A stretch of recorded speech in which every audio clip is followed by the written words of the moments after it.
subuh yang terhormat. Saya Lisna sebagai narator. Saya Teresa sebagai Bu Yani. Saya Nasya sebagai Sutra. Saya Yuni sebagai dokter.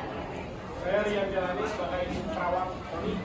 Saya Dato Poljan sebagai Rio. Saya Adi Wahyudi sebagai Bapak Amir.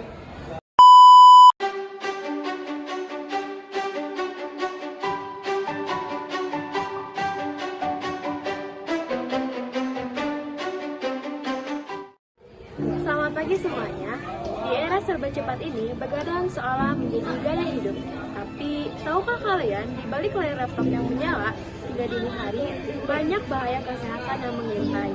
Mari kita saksikan kisah Rio dan Sita, dua pejuang begadang yang bertemu dengan kenyataan.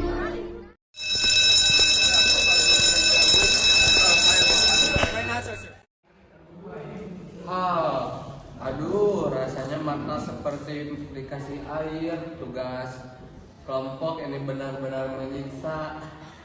Semalam aku tidur jam berapa ya? Jangan tanya aku, Rio. Aku baru jam 4 subuh. Rasanya aku sudah seperti error, malah tidak ada presentasi.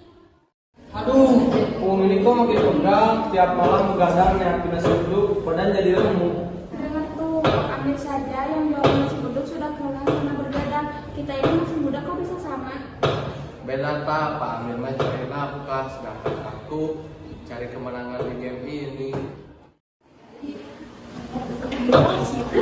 Halo pagi, gue lihat langsung anak saya masih menyelesaikan di bangun sebelum pagi. Rio, kamu kan sekali. Sedikit lembur Bu. Sedikit berburu bagaimana? Kadang terus bisa dikit sakit. Jangan sampai terlalu sedikit. Ya, yang mungkin ya.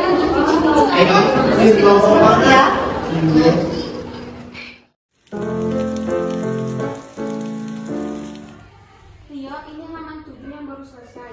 Padahal besok harus 15 halaman. Aku rasa kepalaku mau pecah.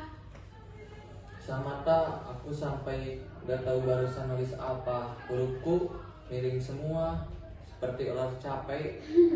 Waduh, aku gak fokus. Barusan aku baca satu paragraf, tapi gak masuk ke otak sama sekali.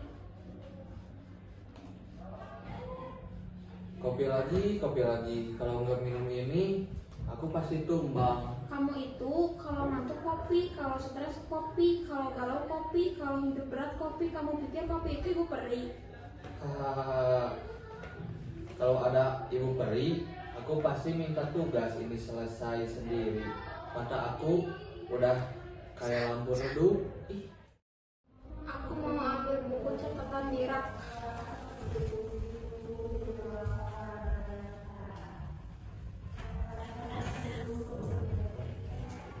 Aduh, Sita, kamu kenapa? pusing kepalaku muter. Aku pikir ngantuk, ternyata mau jatuh. Duduk, jangan dipaksain. Istirahat sebentar.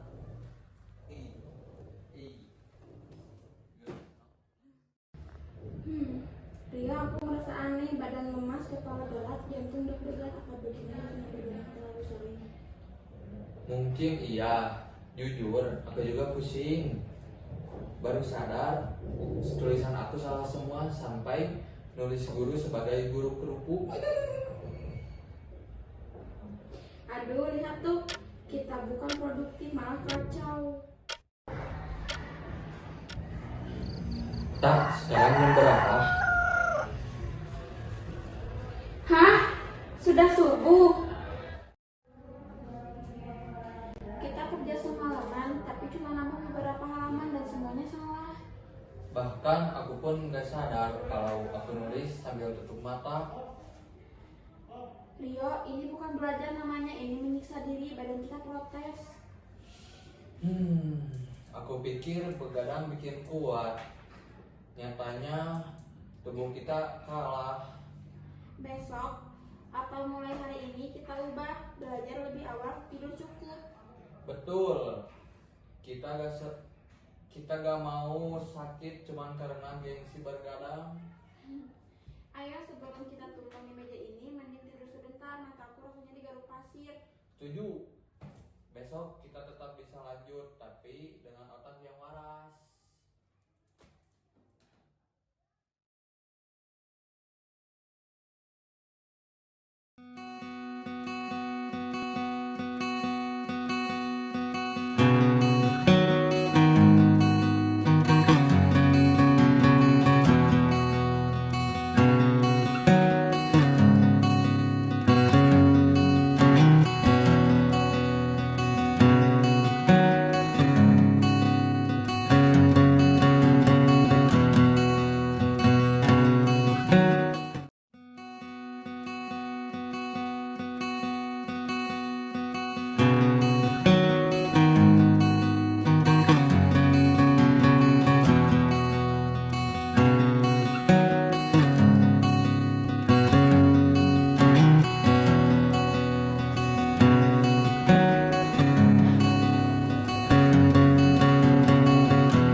pagi semuanya.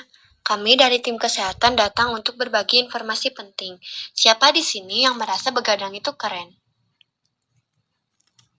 Waduh, semangatnya kendor ini. Bangun dong, jangan biarkan begadang merampas jatah tidur sehat 7-9 jam Anda. Betul sekali, begadang itu bukan prestasi, tapi utang tidur yang berbunga. Lihat, efek begadang itu bukan hanya ngantuk. Kira-kira apa ya? Pertama, penurunan imunitas. Kurang tidur membuat tubuh sulit memproduksi antibodi, akibatnya gampang sakit. Kedua, gangguan mental. Kurang tidur memicu stres, wajah jadi kusam, dan timbul mata panda. Naga, aku pikir ini cahaya laptop. Ketiga, risiko penyakit kronis.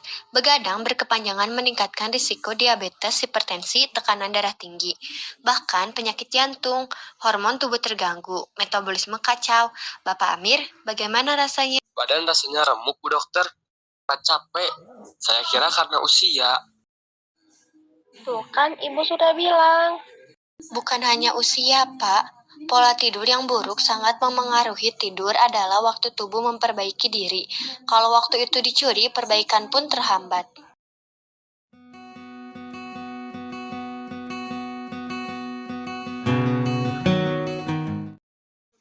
Saya akui saya salah. Selama ini saya pikir waktu tidur bisa diganti kapan saja.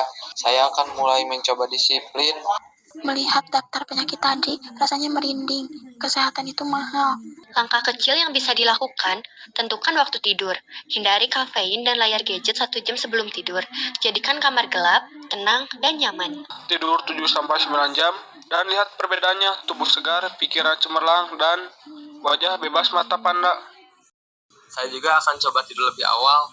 Malam saya siapkan bahan, setelah subuh baru mulai memasak. Terima kasih, Bu Dokter.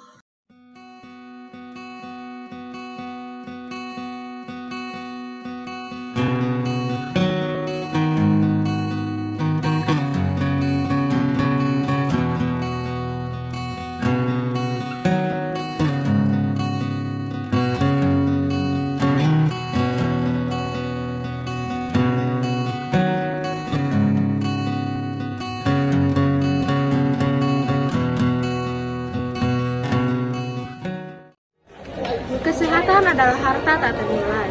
Jangan gadaikan masa depan dan tubuh Anda hanya demi layar yang menyala di tengah malam.